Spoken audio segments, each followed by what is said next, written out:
What's up, y'all? It's Cryptopher on Steemit, Bear on Facebook, and InstaChris on Instagram. G underscore male underscore baby at Twitter. But I just wanted to get back to you because some people have been asking me to do a quick market update on cryptocurrencies, and they're like, we never hear that from you. You're always posting about cryptocurrencies, you never say anything about it. So I just want to tell you where I stand real quick. If you don't see my background here, I'm on the roller coaster, and that's the way I see cryptocurrencies. First of all, in markets, you want things like this. This is called volatility. When you get violent ups and down swings in markets, without up and down swings, you don't make any money. If a market just stays still, there's no cash being lost and there's no cash being made. So the way I see it, this is the crypto market. It is a new market. So you have new people entering the market all the time. And it is still a very young market, which means there's not enough people from the entire population who are involved. Because there are a lot of people who know about cryptocurrencies. They know about Bitcoin, but they're too scared to get involved. They don't want to lose their money. They're afraid of it. It's something they don't understand. And if you don't understand it, I recommend you stay out of it. That is the number one rule. If you don't understand in it, don't invest in it.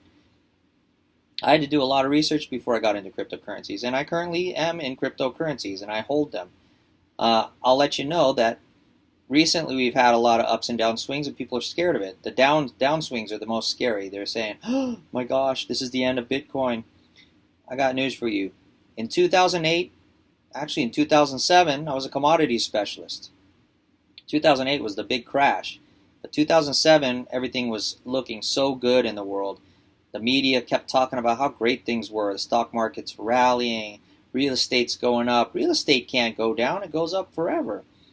And we're kind of in that similar kind of situation where everyone's in debt, they're borrowing money, and there's just a bubble in everything.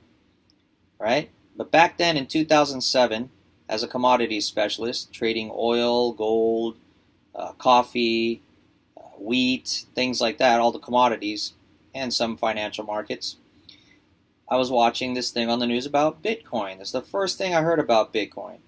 At that time, I saw it crashing, as they were saying. And I heard on the news it was the end of Bitcoin at like 38 cents a share. Boy, am I kicking myself I didn't buy at least $100 at 38 cents a share, because I'd be a multi-millionaire. But I didn't understand it. And personally, it scared me to hear something new like that.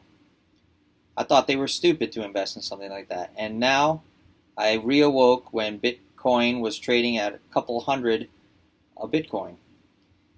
And I was getting ready to get involved, and then it spiked up to 3,000 a Bitcoin. And I felt like that was too high. And then it jumped up to almost 20,000 a Bitcoin, and I was terrified of it. But now that it's crashed down, I've gotten back into it. And now I've actually gotten into it. And the way I see it is, this is a new technology. It is a new financial instrument. It is a new way of doing business. Through the blockchain, and possibly through Hashgraph in the future, but the way we purchase things is about to change. We're entering into a decentralized world where people don't like central authority telling them what to do, and as a result, we have things like Uber and Lyft for decentralized transportation. We have cryptocurrencies for decentralized money. And typically you have the banks that, were controlling everything, and the governments that were controlling everything so that they could tax your income. Now it's very difficult for them to tax it because they don't even know where you are. How can they track it? Unless they create the coin like Ripple or FedCoin.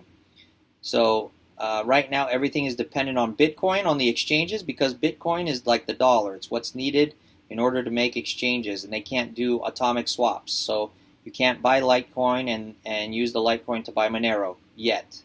That day is coming soon. In fact, Litecoin has some of that in the future, in the works, according to their white paper. So perhaps Bitcoin will not be as controlling of the crypto markets. But whenever you get a crash on Bitcoin, you're going to get a crash on all other altcoins and other cryptocurrencies. So the way I see it right now is everyone is fleeing the dollar. The dollar used to be the world's reserve currency, used in transactions worldwide, primarily for oil, and the petrodollar is now dead. So People don't need to buy oil with dollars. They can use petro yuan. As a result, you see countries around the world that have stopped purchasing treasuries, so they're not supporting our government's debt anymore. And it means the central bank is going to have to print money in order to make it look like somebody still is supporting our debt. And that means inflation. You can't just print money out of thin air without producing something behind it. So, am I worried about altcoins? No, I believe that altcoins are the future. Is there a scam amongst them? Sure, there are lots of scams in these altcoins. There are lots of scams in the cryptocurrencies. But currently, we have the top 4 that are traded on Coinbase, and I think that you could start with that if that's something that interests you. But ultimately, invest in your own education and in yourself before you get involved, so that you know what you're getting involved in and you know what to do. And as a result of decentralization, most people are socialist. They follow the Democrats in the United States, at least, and they like to vote for socialism, and communism, and those kinds of philosophies, which are centralized. And recently, they voted to increase minimum wages. Well, businesses have to make money. That's what the whole point of why the people are in business. They have investors that invest money in corporations, and they need to pay those investors. And sometimes, if it's just owned by a select few people, they also invest their own money so that they can multiply it to, make a profit. That's capitalism. The communists and the socialists don't understand that. They think you should give everything away for free. And that's why a lot of businesses go out of business. You can't give away your business. So raising the minimum wage creates problems.